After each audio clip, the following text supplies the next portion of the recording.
Video को शुरू करते हैं। तो जैसा कि हमने इस सीरीज के पिछले पार्ट में देखा था कि 100 साल पहले ओनी नाम के कुछ मॉन्स्टर ने धरती को बर्बाद करने की कोशिश की थी, जिस पर बोसी नाम के कुछ वॉरियर्स सामने आए थे जो उन ओनी से लड़कर दुनिया को बचाते थे।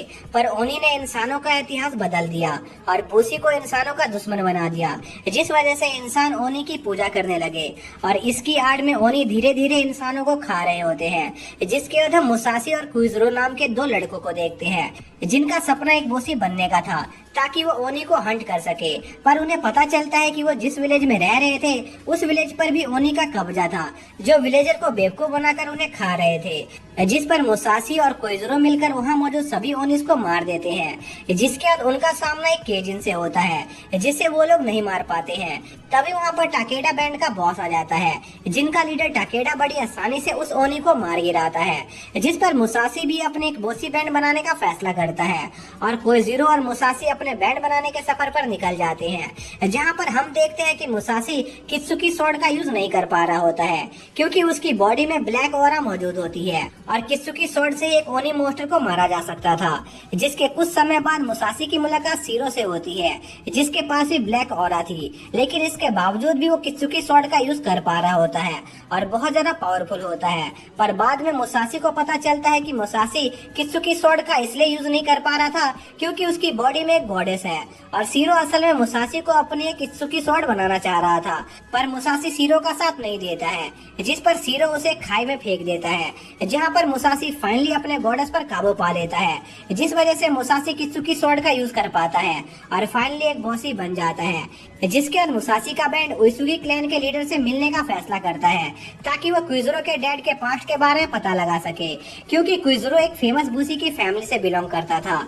जिसके बाद हम देखते हैं कि मुसासी और उसकी पार्टी फाइनली अपनी जर्नी को कंप्लीट करने के बाद एक बीच पर पहुंच जाते हैं जहां पर बहुत सारी शिप्स लगी होती हैं, जिस पर वो लोग ओइसुगी जाने वाली शिप ढूंढने लगते हैं। इसी दौरान सुगुमी को उइसुगी क्लैन का सिंबल दिखाई देता है और वो देखते हैं कि वो लोग असल में ओइसुगी के बेस पर पहुंच गए थे। जिस पर मुसासी और उसके दोस्त नाओ केनेथ तात्सु नाम के एक बोसी से उन्हें उइसुगी सामा से मिलने देने की रिक्वेस्ट करते हैं, पर वो उन्हें उइसुगी सामा से मिलने से मना कर देता है क्योंकि उइसुगी सामा आने वाली जंग के लिए तैयारी कर रहा था। तभी नाओ को मुसासी और उसके बैंड पर शक होने लगता है क्योंकि उसने कभी उनके बोसी बैंड का नाम नहीं सुना था। इसलिए वो आदमी अपने गार्ड्स को मुसासी और उसके दोस्तों को पकड़ने का ऑर्डर देता है, जिस पर मुसासी उनसे लड़ने की कोशिश करता है, पर एक लाल बालों वाला लड़का बड़ी आसानी से मुसासी को हरा देता है। तभी वहाँ पर एक हेलीकॉप्टर आता है जिसे देखकर मुसासी काफी हैरान होता है क्योंकि उसने अपनी जिंदगी में पहले कभी ऐसी कोई चीज नहीं देखी थी। और हम देखते हैं कि सभी सोल्जर्स उस हेलीकॉप्टर के आगे झुकने लगते हैं, जिस पर मुसासी और कुइजरो को लगता है कि शायद से उस शिप में ओइसुगी सामा मौजूद है। पर मुसासी और कुइजरो उस शिप में मौजूद आदमी को देखकर काफी हैरान होते हैं क्योंकि वो आदमी टाकेडा नाओटारा था, जिसने उनकी जर्नी के शुरुआत में केजिन को हराने में उनकी मदद की थी। जहां उन्हें पता चलता है कि टाकेडा असल में काफी ज्यादा फेमस और पावरफुल इंसान है और टाकेडा पूरे हिनोमोटो कॉन्टिनेंट का दूसरा सबसे पावरफुल बॉस ही था, जो जानकर मुसासी को यकीन नहीं हो रहा होता है क्योंकि टाकेडा की पर्सनैलिटी उन लोगों की सोच से काफी अलग थी। तभी वहाँ पर नाओ आ जाता है जो टाकेडा से कहता है कि वो मुसासी और उसके ग्रुप को बंदी बना रहे हैं क्योंकि उन्हें वो दूसरे देश के जासूस लग रहे थे। जिस पर टाकेडा नाव से कहता है कि ये लोग उसके लिए काम करते हैं और कोई बड़ा खतरा नहीं है। जिस पर नाव को टाकेडा पर थोड़ा शक होता है पर वो कुछ कहता नहीं है। जिसके बाद टाकेडा उइसुगी सामा से मिलने जाता है, जहां हमें पता चलता है कि उइसुगी सामा असल में काफी क्रूर इंसान था जो सिर्फ अपनी फैमिली के मेंबर्स की इज्जत करता था। इसलिए उइसुगी मुसासी के ग्रुप को मौत की सजा सुना देता है। पर हम देखते हैं कि टाकेडा के साथी सुनराय और सेनेडा मुसासी की पार्टी को कैंप से दूर ले जा रहे होते हैं, पर सेनेडा को यह काम बिल्कुल भी पसंद नहीं था, इसलिए उसे मुसासी पर गुस्सा आ रहा होता है। पर मुसासी उनसे बड़े प्यार से बात कर रहा होता है क्योंकि उसे लग रहा था कि टाकेडा उइसुगी सामा से मिलने में उनकी मदद कर सकता था, जिससे उन्हें कुइजरो के डैड के बारे में कुछ पता चल सके। पर सुनराय मुसासी को बताता है कि टाकेडा ऐसा कभी नहीं करेगा क्योंकि इसमें काफी खतरा था, क्योंकि बोसी सिर्फ अपने फैमिली के मेंबर्स पर भरोसा करते हैं और अगर उन्हें मुसासी से कोई फायदा नहीं दिखाई देगा तो वो उन्हें देखते ही मार देंगे। और ओइसुगी क्लैन अपने इस बर्ताव के लिए सबसे ज्यादा फेमस है, जो आउटसाइडर को देखते ही मार देते हैं, जिससे कोइजुरो को लग रहा था कि ऐसे तो वो कभी अपने डैड के बारे में पता नहीं लगा पाएगा। जिस पर मुसाशी कोइजुरो को हिम्मत रखने को कहता है, क्योंकि उनके पास और भी कई मौके पड़े थे। पर सुनाडा उनकी यह गलतफहमी जल्दी ही दूर कर देता है और कहता है कि वो लोग शायद से इससे पहले ही किजिन के हाथों मारे जाएंगे। जिस पर मुसाशी कहता है कि उन्हें किजिन से निपटना आता है। जिस पर सुनाडा मुसाशी को बताता है कि अभी तक वो जिन किजिन से लड़े हैं वो सभी बहुत कमजोर थे और अब उनका सामना जिस किजिन से होने जा रहा है वो 4 ब्लाइड्स का एक मेंबर है, जिसे यामाटो में उरुची के नाम से जाना जाता है। जिस पर कोइजुरो सुनाडा से पूछता है कि आखिर 4 ब्लाइड्स क्या चीज है। जिस पर सुनाडा बताता है कि 4 ब्लाइड्स हिनोमोटो में 150 साल पहले आए सबसे पहले ओनी ब्लैक किसन की संतानें हैं और अगर बोसी ब्लैक किसन को हराना चाहते हैं तो उन्हें पहले ब्लैक किसन के सभी ऑफ स्प्रिंग को हराना होगा, क्योंकि ब्लैक किसन अपने ऑफ स्प्रिंग के द्वारा खाए जा रहे लोगों की वजह से ही जिंदा है और ज्यादा बड़ा और ज्यादा ताकतवर हो रहा है।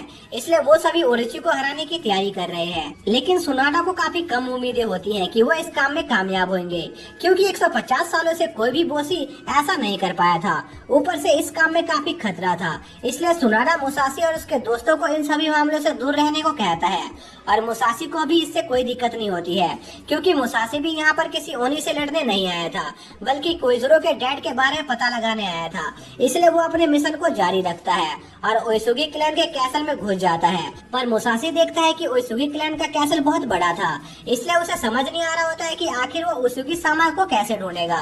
तभी उसकी नजर एक आदमी पर जाती है जो उसके बाजू में बैठा हुआ था और वो मुसाशी को बताता है कि उसका किंगडम जल्द ही एक वॉर पर जाने वाला है।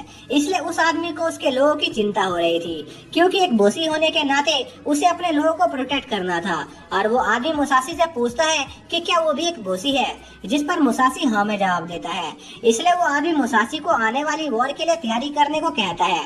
पर तभी वहाँ पर नाव आ जाता है जो मुसाशी को बताता है कि वो जिस आदमी से बात कर रहा है वही ओसुगी क्लैन का लीडर है, इसलिए उसे उनके सामने थोड़ा तमीज से पेश आना चाहिए। जो जानकर मुसाशी काफी शौक होता है, पर ओसुगी सामा नाव को मुसाशी को डांटने से मना करते हैं, क्योंकि उन्हें लग रहा था कि मुसाशी उनके ही बोसी फैमिली का मेंबर है। जिस पर नाव बताता है कि असल में मुसाशी उन्हीं 3 आउटसाइडर में से एक है, जिसके बारे में उसने ओसुगी सामा को पहले बताया था।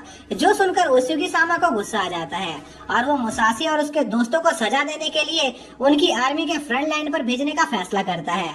जिसके बाद ओसुगी क्लैन के गार्ड्स मुसाशी और उसके दोस्तों को दूसरे बोसी से मिलाने ले जाते हैं, जो कि आने वाली वॉर में पार्ट लेने वाले थे। जहां पर मुसाशी को 2 ग्रुप दिखाई देते हैं और मुसाशी उन्हें देखते ही पता कर लेता है कि आखिर उन दोनों ग्रुपों में से कौन स्ट्रॉन्ग है, क्योंकि अगर मुसाशी को इस वॉर को सरवाइव करना था तो उसे एक मजबूत टीम की जरूरत थी। तभी मुसाशी को वही लाल बालों वाला लड़का दिखाई देता है जिसने उसे पहले पीटा था और उस लड़के का नाम आहितो होता है और वो फेमस शिमाजू बैंड का एक मेंबर था। जिस पर शिमाजू के ओपोनेंट अमाको कात्सुमी को लगता है कि अहितो जरूर कोई शिमाजू क्लैन के लीडर की नाजायज औलाद है। तभी अहितो अमाको क्लैन की बेइज्जती करने लगता है, क्योंकि अमाको क्लैन सभी बूसी बैंड में सबसे कमजोर क्लैन थी। जिस पर दोनों ग्रुप में बहस होने लगती है। तभी मुसाशी की नजर मोइचिरो पर जाती है, जो कि उसकी पुरानी दोस्त थी और वो भी इस वॉर में पार्ट ले रही थी। पर अपने यूनिट मेंबर्स के लीडर को शिप के लिए लड़ता देखकर उसे उनकी पार्टी की चिंता हो रही होती है। जिस पर मुसाशी कंफ्यूज होता है कि आखिर वो लोग आपस में क्यों लड़ रहे हैं। जिस पर मोइचिरो मुसाशी को बताती है कि इस वॉर में जो यूनिट सबसे बढ़िया परफॉर्म करेगी उस यूनिट के लीडर को ओसुगी क्लैन में एक काफी ऊंचा पद मिलेगा। इसलिए अहितो और कात्सुमी इस यूनिट की लीडरशिप के लिए एक दूसरे से लड़ रहे थे। जिस पर मुसाशी सोचता है कि अगर वो इस टीम का लीडर बन जाएगा तो उसे ओसुगी सामा से मिलने में काफी आसानी होगी। इसलिए वो उन दोनों को टीम की लीडरशिप के लिए चैलेंज करता है।